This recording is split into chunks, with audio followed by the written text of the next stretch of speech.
tao ay patuloy na mag-aalaga at mag-iingat sa ating kalikasan. Pare-pareho tayong makikinabang sa ganda nito. Sana ay palaging ganito.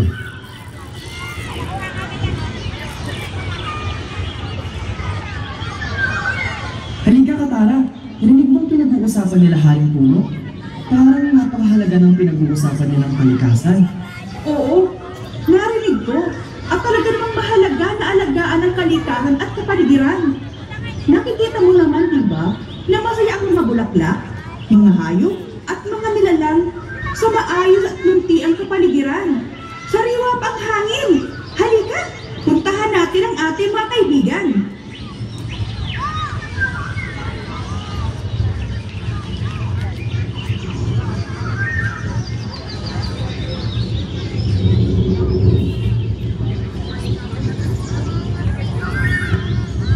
Ito, ang hardin na sinasabi ko sa'yo, Katara. Wow! Ang ganda! Ang ganda-ganda naman dito! Nakakalungkot isipin. Dati-rati maraming lugar katulad nito. Pero dahil sa pagwawalang bahala at pag-abuso ng tao, ay nawala ang magagandang lugar at nagalit ang ilang kalikasan na nagdala ng katakot-takot na bagyo at iba pang kalamidad. Ito naman ang talon. Ang sarap dito, no? Buti na lang, meron pang natitirang mga lugar sa mundo na katulad nito, kung saan ay patuloy na naaalagaan at naiingatan ang kapaligiran.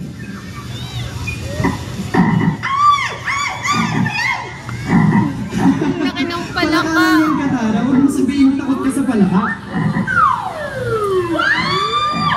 Ayoko niyan! Takot ako sa mga gagamba! Ilayo mo sa akin yung mga palaka! Ayoko ng mga bubuyog! Ilayo mo sa akin yung mga yan! Takot ako sa alisap! Takot sa mga insektong tulad yan! Katara, hindi mo ba alam na kapag mayroong mga kulisap, lalo na kung may mga litap-tap sa isang lugar, ang ibig sabihin ay may isang hangin dito. Kaya dapat ay natuwa ka kapag nakakita ka ng mga alitap-tap. Hello there mga friends! Halika dito at makinig sa aking kwento na nangyari noong nakaraang panahon. Noong araw, dito rin sa lugar nito, ay mayroong dumating ang mga kalaban ng kalikasan.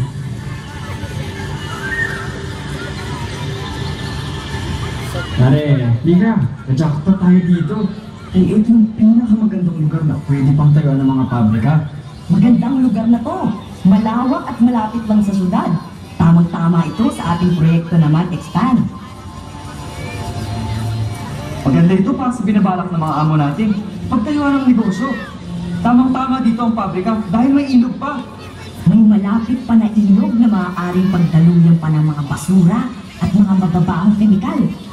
Puputulin lang natin ng mga puno na magagamit pa natin sa pagpapatayo ng mga bahay natin. Saktong-sakto to sa mga pinaplano natin. Siguradong panalo tayo dito. Ano ang plano nila? Sisirain nila ang ating paraiso. Hindi ako papayag. Ako rin! Hindi ako papayag! Nawala tayo ng tirahan! Talaga na pwedeng magpahingahan! Ako pare, ano yung nakikita ko? Magandang ibon. Parang pasubod sa atin at parang galit. Ano ba hinaantay natin? Lusong mga kasama! Angry Bird!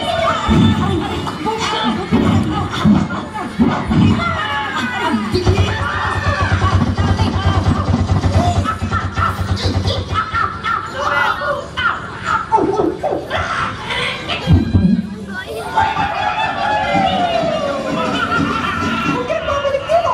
Wala ka lang kayo na sila ng paraiso namin! Ito ang aming tahanan! Magsilayas kayo dito!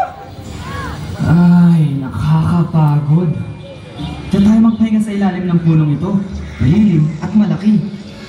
Ay, sarap matulog.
sana sa amin. Total, malapit na ang Pasko. Baka pwedeng ipapasko mo na sa amin. At ibalik mo sa pagiging tao ang kasama ko. At pangako, hindi na namin itutuloy ang pagpuputol ng mga puno. Huwag mo lang kaming gawing taong bato. Bakit nga ba kayo nagpuputol ng puno? Eh pwede naman pagsabayin ang kaunlaran at pag-aalaga sa kalikasan!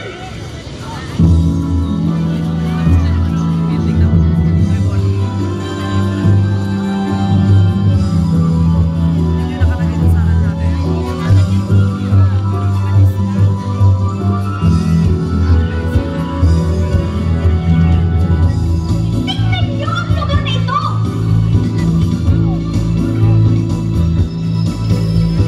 Maunlad! May mga negosyo at mga establishment, pero naisasabay nila ang pag-aalaga sa kalikasan.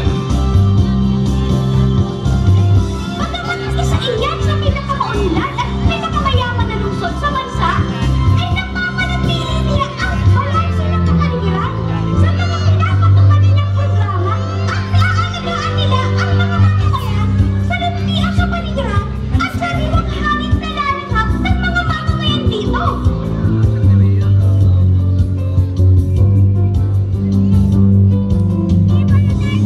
Nakikilala siya ng nag-aalaga ng kalikasan na kasabay ng pagmulan ng kanyang pamayanan.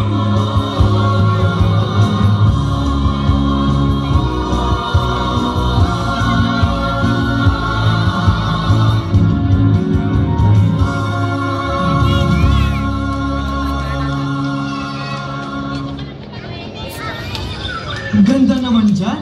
Pwede pa nang pagsabayin ang kaunlaran at ang pag-aalaga sa kalikasan. Presko pa ang hangin at hindi ako pinagpapawisan.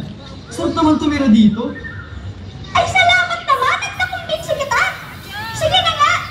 Dahil Pasko naman, bayad na akong ibalik ang kasama mo sa dati niyang anyo para mas marami kayong nakumbinsing mag-alaga sa kapaligiran. Siya, sige!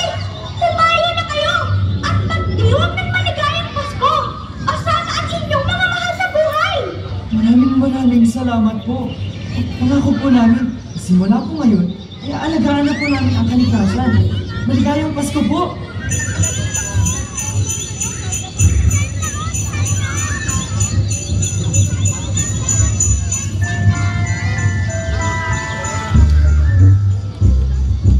Here comes Santa Claus, here comes Santa Claus, right now Santa Claus way.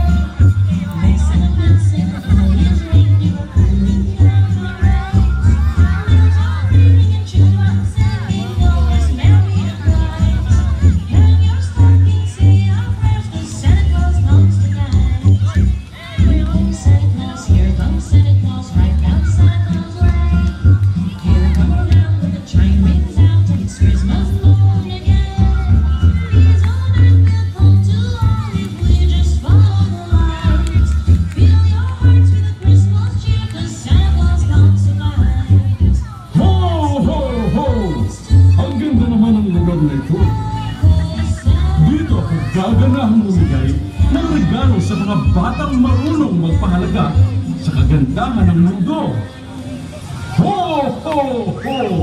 Merry Christmas! Mga kasama, tayo nang magsaya at samahan natin si Santa Claus sa pagdiriwang ng masayang Pasko.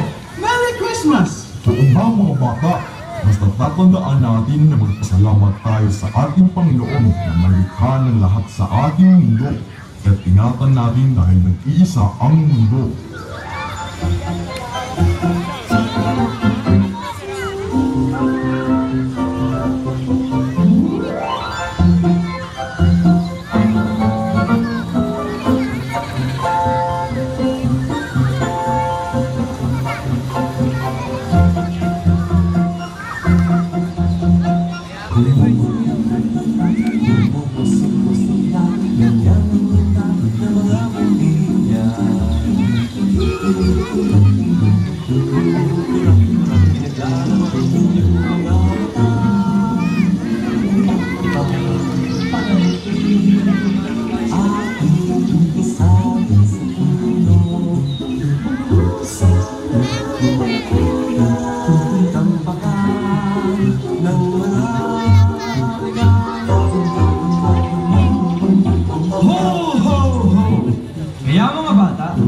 nating tatandaan, mahalin at makaingatan ang inang kalikasan.